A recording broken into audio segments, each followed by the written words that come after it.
Welcome to the Leaders in Payments podcast, where we talk to C-level leaders from across the payments landscape. We'll be discussing the products and services that impact the payment space today, as well as trends and predictions for the future of payments. We will also hear stories from our guests about their journeys to the top.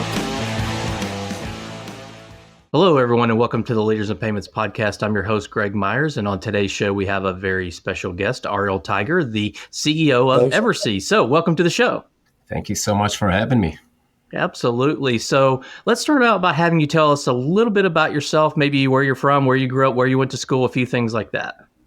Sure. So again, thank you so much for having me, and thanks so much for the invaluable content. I saw that's 5 years in the making, so congratulations on 400 episodes, getting to 400 episodes, and for the content that you provide in the industry. I'm sure that, speaking on behalf of all professionals listening, it's very invaluable content.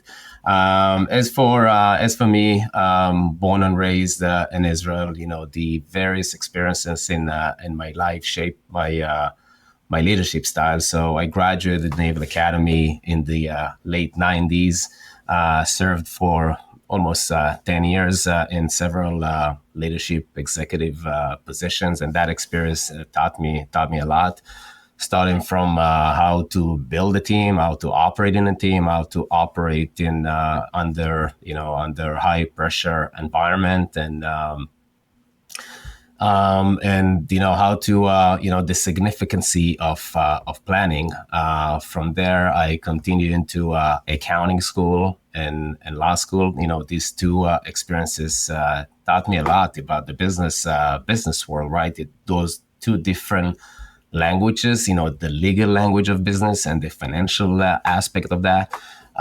From there, did my business school at University of Chicago. Amazing experience. Cold city, the Windy City. Spent 2 years in the Windy City. Moved there for almost a decade in the Big Apple in New York City. 2 years in London and back to Israel. So I'm based in Israel these days. Married with an amazing and supportive wife, and 4 kids in the span of 6 years. So she's definitely the real trooper here. With my 2 older boys envisioning themselves being a professional soccer player, I find myself a lot over the weekend, spending on in the soccer field. So that's about it in a short manner. Okay, awesome. Well, let's talk about the company. So tell the audience what EverC does. Sure. So we are a risk intelligence platform for the global digital commerce. We provide merchant and product risk insights to enable our clients to automatically intercept illegal activity at scale. Our platform has two main products, a unified platform, 2 main products. The first one and the legacy product is Merchant View.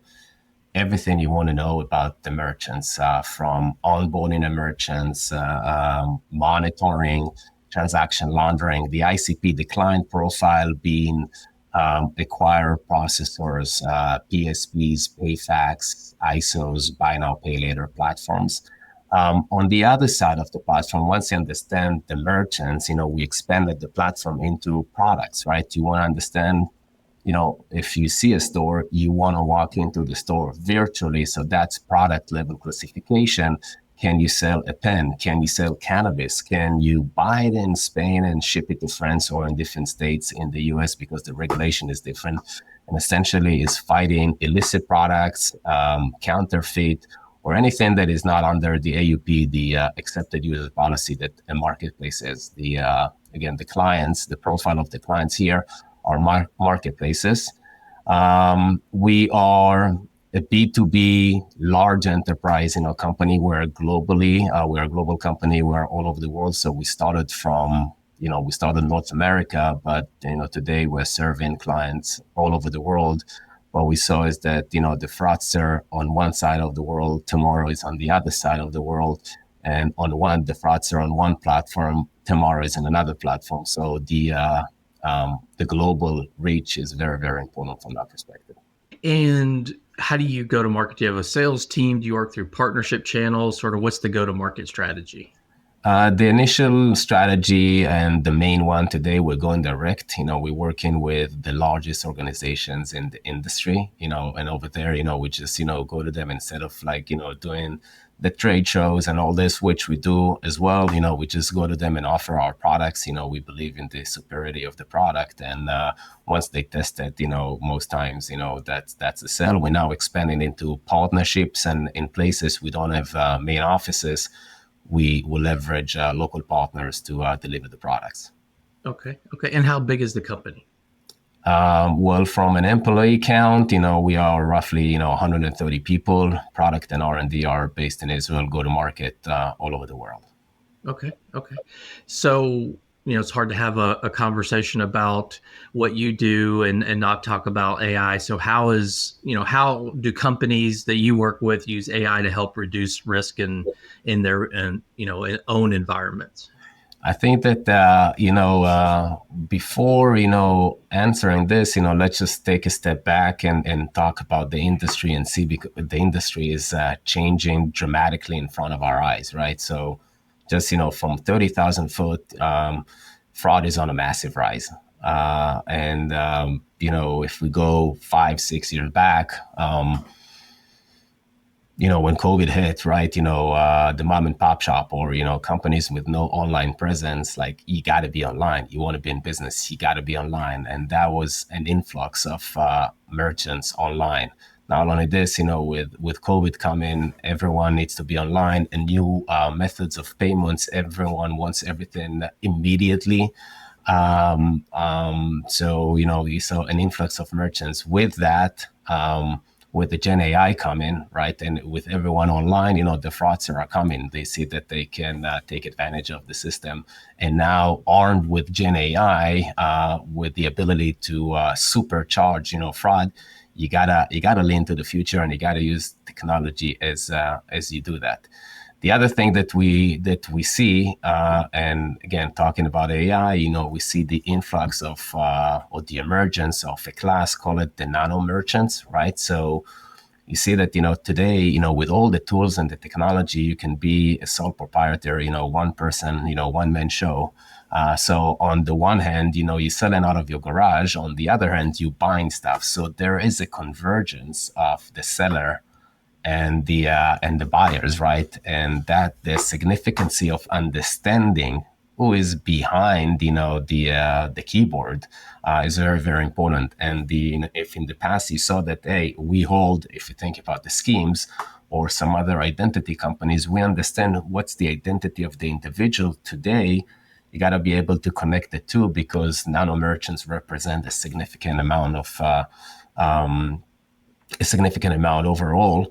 And you got to have sort of like a business graph that you can match with the other data points that you have. So connecting to your question about AI, you gotta embed AI in everything that you do. You gotta lean to the future from that perspective. In our industry, if you think about the past, it was analyst driven and rule based driven. Today, when the fraudster have like fraud as a service and all that jazz, you gotta be able to fight with technology. You gotta have Gen AI embedded in all aspects of your operation. It's not only as you build the models, right? It's across the company. It's HR, it's operation. So our clients, definitely while using us, we tell them, you focus on what you do best. Let us, come with the best technology out there, with all, maintaining the regulation and all the different frameworks, and you focus on what you do best. Yeah, I think that's a good segue kind of to the next question or thought is, these companies, obviously you want them to do what they do best, but some of them might choose to build something in-house. So maybe talk to us about the in-house decision, building it in-house versus, outsourcing it to someone like you. That's a great question. So there is a lot of investment coming into this, right? So a lot of times especially you're talking about tech oriented companies, because most times you're not going to find regular financial institutions trying to build it in house. But the approach that we took into this, and thinking about what EverC does, what differentiate what we do here is we start with a tech first approach, right? So a lot of times and connecting to what he asked, the competition is not the legacy provider. The competition is what the company is doing in house. And essentially, what we try to tell them, again, this is what we do best. So we start with a tech first approach, right? That, we are not building the foundational models, but we are the application layer, right? So we have Gen AI models embedded across the entire product suite. We do it, faster, better, I would say, right? And as you think about, scale, right? You got to have the infrastructure to do it on a massive scale. You got to make sure that you are maintaining the regulatory know-how and the changes all over the world. And you got to make sure that you have all the data, because at the end of the day, with the fraudster, it's not like a fraudster will come through to you, Greg, and say, "Hey, Greg, I'm a fraudster. Can I stop processing?" You got to be able to find them and to trace them, right? So the business graph and understanding the data points from all over the world. So we not only know the merchants, but we know dozens of millions of data points that are connected to each and every one of them. And that helps you to identify the hidden risk across the platform. So, it saves you, again, when you think about, the building house in-house, it saves you a lot of manpower. You are constantly staying on top of the most recent regulatory framework. And instead of employing all these people, you can allocate all those resources to what you do best. The last component that I would say for this one is that, as a company, when you build this, you only see what you see.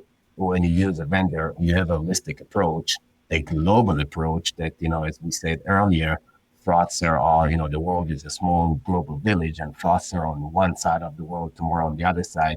When you use a vendor that has a global outreach and a scale that you can grow within, because a lot of times, you get to big companies and big processors with 20, 30 million merchants, right? You got to have the system and the infrastructure that will support your growth. So this is where we come into play, and this is why we partner with the biggest financial institutions and PSP all over the world, the biggest tech companies that you can imagine, to provide our services. Okay. What would you say are like the maybe top three things that you think a company, one of your customers, should be thinking about when it comes to, protecting their business? It's a good question. So, first, you got to make sure that you have the right tools in place. With the right tools, you have scale, you have speed, and you can see the precisions.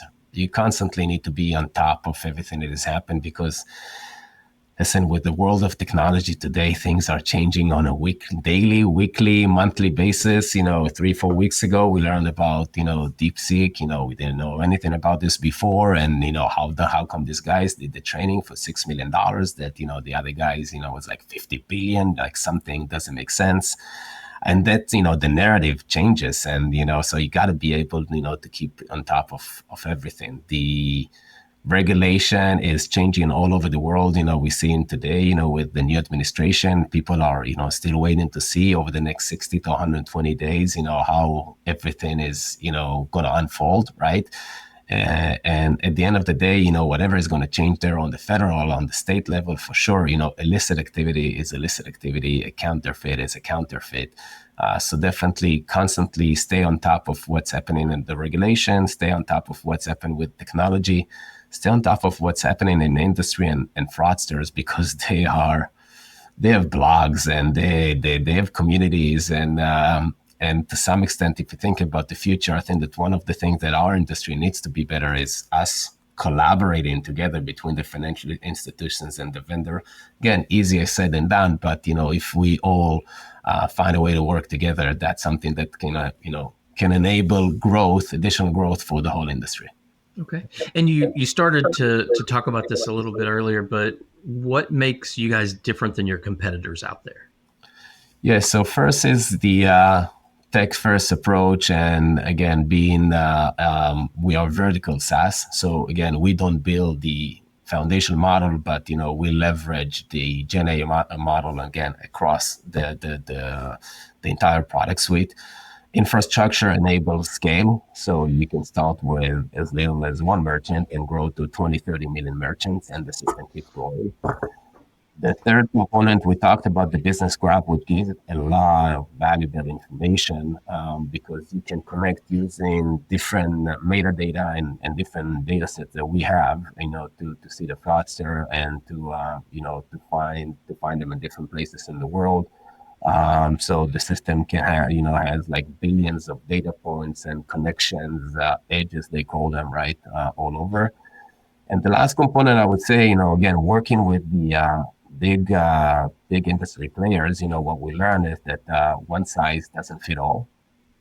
That, it's sort of like 80-20 or 90-10, even though a PSP is a PSP or an acquirer is an acquirer. Sometimes, the risk tolerance or risk aversion is different. And you can actually, the system giving you the ability to customize, to configure in an unmatched, manner, to configure to your own AUP or to your own risk aversion or tolerance. So that's definitely a big and significant differentiator here. Okay. Well, let's talk about the future. So let's start big picture. What do you see as the trends in this fintech sector that we all make a living in? Um, First, when fighting fraud, again, just lean to the future because that constantly evolve.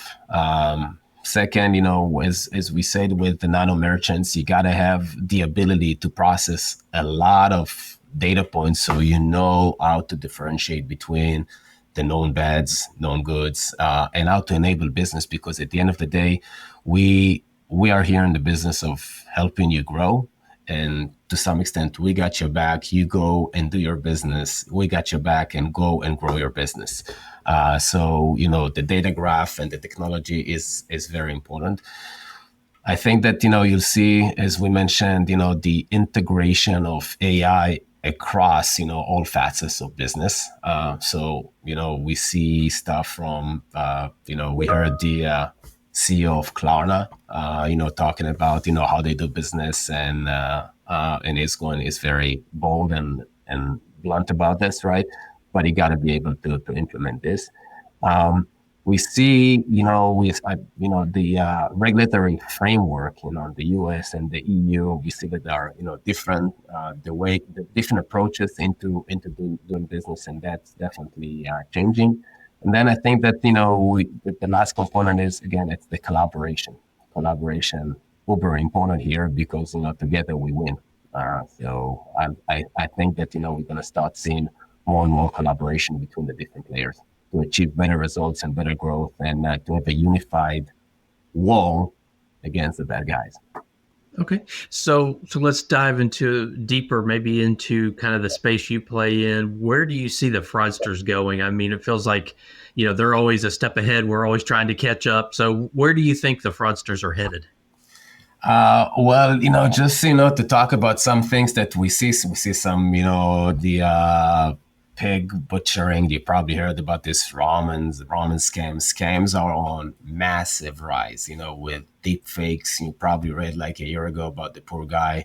I think it was in Singapore that, was sure he was talking to his CFO and he wired $25 million, right? With the deep fake and the dabbing technology, you should be talking to A, but it's, be so, you see a lot of scams happening. You see a lot of times, with technology taking advantage of older people because they are slower to adapt. You see the usage of, again, Gen AI to, with site spoofing and all that, all these things that, you got, again, there is no way that the human being can tackle this. So again, you got to fight technology with technology. But, we definitely see a massive rise, of fraud, right? Today where like a third of the world population is online. The fraudsters are here, to take advantage of this. Research shows roughly $100 billion of loss, to online fraud on an annual basis, right? So that's definitely big. And you think about counterfeit, like $2 trillion. If you think about absolute dollars are being sold, and there's a big component of counterfeit there. Um, and when you try to break it down, with counterfeits, right? Essentially, again, let's take it to today, right? We know everything with the weight loss injection, so people can sell you fake ones, right? And when you do that, what happens, right?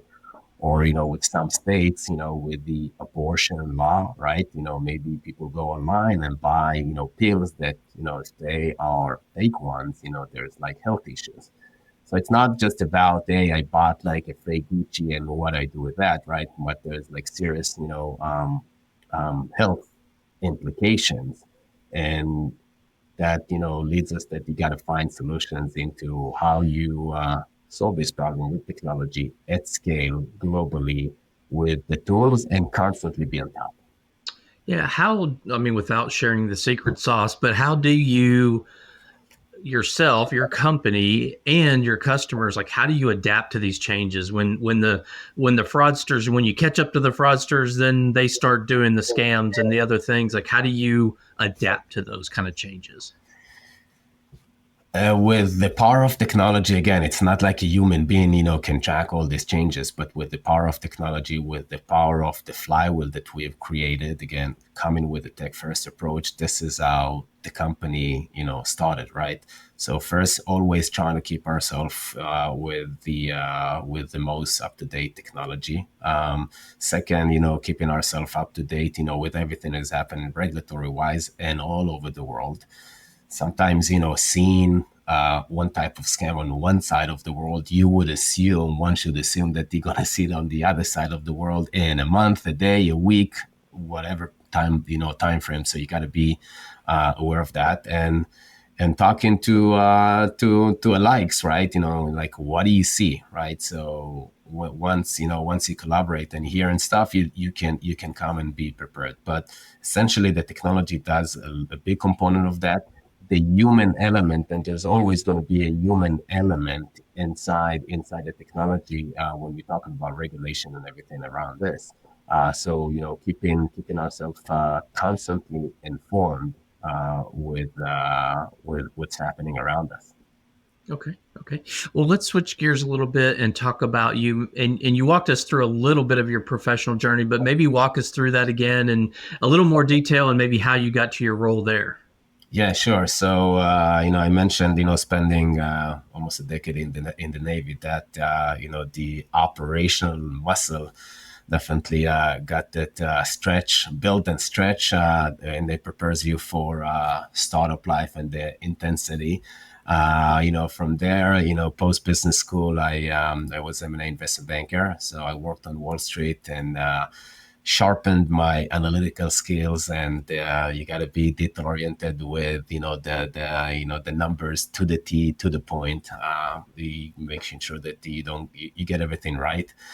From there, quit investment banking to join my buddy from the Navy, Adam and Miguel, into building WeWork, and it's like literally in the first few months. So I actually served most C-level positions. So I was COO, CFO, ran a lot of the G&A function, ran international markets. So I was the CEO of Latin America, launching that market. And that was, again, WeWork, it was a once in a lifetime kind of experience. You learn how to build teams, you learn how to build the brand, you learn how to grow something domestically, one city, one coast, two coasts, coast to coast, now expanding to Europe. Everything is English speaking, now expanding to China, Latin America, and things like that. It was a very unique and amazing experience. And I guess that, again, there's a lot to talk about here, but you can hear and watch movies and all that jazz. In 2018, left that. It was about time, to move on and, and the company was doing well. And I started to invest in Series Seed and Series A, and EverC that's how I got to know EverC. So I started here as an investor, and I invested back in 2018. I underwrote deal and connected to everything that the company does. Essentially, as you think about this, catching the bad guys online, making the world a better place. And in 2021, when I got back to Israel, the opportunity presented itself to join EverC, run the company, supercharge it to what the company can become. So with that, I joined as the CEO, and I've been running the company for 4 years, and it's been an amazing ride. A lot of change. Again, who knew that Gen AI is going to come? But then that comes, and you gotta move fast and adjust and adapt to everything that is happening. So that's been an interesting and fun ride. Adding to this, everything is happening macro wise and domestic wise. It makes the story much more interesting and roller coaster. But the life of an entrepreneur, I guess. Yes, that is definitely. So, what are some things you're passionate about? Maybe one work-related passion and one personal passion. Yeah, so work related, and it's sort of like the same narrative that we've been talking over the conversation here. It's tech and innovation. What we see again every month. It's just like with the changes. I'm trying to keep myself up to speed with all the different application layers. Not only they're related to what we do here, but generally speaking in life. Stuff that used to take X time, now it's 1/10 of the time, right? So it's definitely making us, much more efficient, reading and looking at stuff and imagining, how diseases, that we thought that, or things that we thought is going to take decades to solve, now with computing, things are moving at the speed of light. As the passion, a derivative of this is, with everything that we're doing here, building trust in the online and the e-commerce world. Again, as a parent, it's definitely something that you want to leave something better for your kids, and this company is on a great mission to do good things in the world. And on the personal side, as a father of four, in span of 6 years, so my eldest is 11 and my youngest is 5. Watching them grow and being involved as much as possible, being on the entrepreneurial path. That's very exciting and enjoying. And with that, we also dedicate some of our time and funds into unprivileged kids and sick kids, and trying to support as much as we can. Okay. So if someone came to you and said, hey, I'm interested in getting into the fintech space, maybe they're just right out of university, right out of school, and they're looking to build a career, what type of advice would you give them to be successful? First, in the spirit of the whole conversation, is embrace technology, right? The risk management evolves so rapidly, right? So you gotta understand technology. You gotta understand, AI and machine learning and data analytics and everything that is happening around you, because you gotta lean to the future, right? And in the past, it's like, I'm gonna know the industry, I'm gonna be good enough. No, you gotta understand technology and how that plays out. Today, you don't need to be a techie or know how to code in order to produce code or products. And that's a big shift that constantly shifting, in front of our eyes. So that's, the first one. Second, build strong foundations in compliance and regulatory framework. Learn the framework, because the principle will always stay the same. Things can change, but the principle will stay the same, leading to the third thought about this, and always, stay adaptable, because things will change, right? And regulation will change, and sometimes there is a new administration, but the framework and the way that the regulator think about things, if you understand that, you can apply that, in different matters, and and be ready whatever curveball, you get, from market or from technology or from everything that is happening around. Okay. Yeah, I think that's some great advice. So, Ariel, we've covered a lot of ground already about you and about the company and the industry as a whole. Is there anything else you'd like to add before we wrap up the show? It's, sometimes we try to stay, to sway away from technology, lean to the future. The way to, the way to win, the future is linked to the future and not to sway away, is to keep yourself, up to date. And if we all unite and, do good things together, I have zero doubt that, we'll leave better future for our kids and for, society. Working together unitedly, will make the world a better place. And thank you so much for having me, Greg. Yeah, I think that's a great way to end the show. So thank you so much for being on the show. I know your time is very valuable. So again, thank you so much. Thank you. And to all you listeners out there, I thank you for your time as well. And until the next story. Thank you for joining us this week on the Leaders in Payments podcast. Make sure you visit our website at leadersinpayments.com, where you can subscribe to the show and where you'll find our show notes. If you enjoyed listening, please share on your social channels as well.